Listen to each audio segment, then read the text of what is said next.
ఉగ్రవాదాన్ని ఎదుర్కొనే పోరాటంలో భారత త్రివిధ దళాలు చూపిన ధైర్య సాహసాలు దేశ ప్రజలందరినీ గర్వపడేలా చేశాయని ప్రధాని మోదీ పేర్కొన్నారు.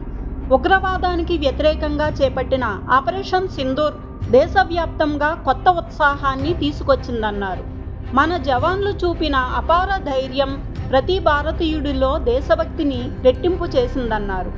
ఈ ఘటన అనేక కుటుంబాలను ప్రభావితం చేసింది.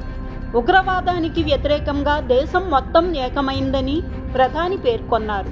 ఆపరేషన్ సింధూర్ సమయంలో జన్మించిన శిశువులకు పలువురు సింధూర్ అని నామకరణం చేయడం స్ఫూర్తిదాయకమన్నారు.